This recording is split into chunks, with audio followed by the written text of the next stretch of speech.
The question is, what is a PSA and why do I have to file it? Well, PSA stands for Private School Affidavit. And an affidavit is a statement, a sworn statement, or a statement made to a court or to government agency. In this particular case, it's a statement made under penalty of perjury to the State of California Department of Education, saying that you have a private school, and it lists a bunch of information about your private school, and it is required under law for private schools to submit this private school affidavit each year between October 1st and 15th, stating what your private school teaches, how many students it has, things of that nature. So it doesn't have a lot of detail, but it does have information about your private school, and that you are taking full responsibility to make sure that the students enrolled in your school are in fact being taught the areas of study that are required to be taught to your students, and that everything in the affidavit is true and accurate. So you're stating that this many students are enrolled in your school currently, and that you are taking responsibility to make sure that they get taught the areas of study that are required. So that's the PSA. Now, why do you have to file it? You have to file it because the private school code sections require you to file it if you are a private school. So you only have to file it if you are a private school. But if you are a private school, or a private school administrator, then you do need to file that private school affidavit, because it is required by California Education Code 33190. And that code section, 33190, does list out all the things that are required to be stated on your private school affidavit. Now, it's not difficult to fill this form out. It's online at the department's website, and it's easy to fill out the form.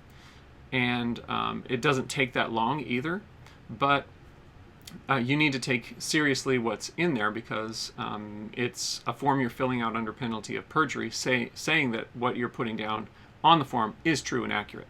So you want to make sure that you're careful filling it out, and that you are willing to take responsibility for the education of those students. Now, the other question is, well, why would I be a private school? Well, if you are wanting to privately homeschool, there are a couple of options for you in California. One option would be to use what is called a PSP, or an umbrella school, where you have somebody that has a school that they're allowing you to have a homeschool program, participate in their homeschool program, where they're letting you teach your child at home, but they're responsible for your records, and you are responsible to them to make sure that you are fulfilling their requirements for your child to learn in school. So you will be submitting records to that PSP administrator, and you will need to make sure that you are clear on what the requirements are of that school. And they would file the private school affidavit for you. But in California, you can also file your own private school affidavit for your own school, for your own family. And now, in this situation, you would be taking responsibility for the records and for making sure that you are taking full responsibility for teaching the required courses of study for each of the students enrolled in your school. Now, that's a big responsibility, but it's something that you can do as a parent and teach your own children at home with your own private school. And if you do that, then you are responsible to file your own private school affidavit with the state of California, saying, yes, I have a private school, I have this many students enrolled, here's what we're doing, and you don't have to submit what kinds of curriculum you're using, but you do have to acknowledge that you are, under penalty of perjury, teaching the courses of study that are required by the law. So that's a little bit about the private school affidavit. We'll have links below on how to file that.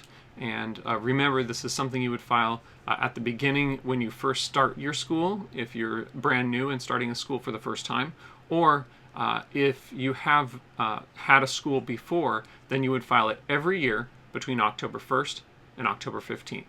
Now, if you have students that are under the age of 6 by September 1st, then you don't need to file an affidavit for them or include that student on your private school affidavit. So if all of your students are 6 or under, then you wouldn't need to put them on a private school affidavit, and therefore you wouldn't need to file.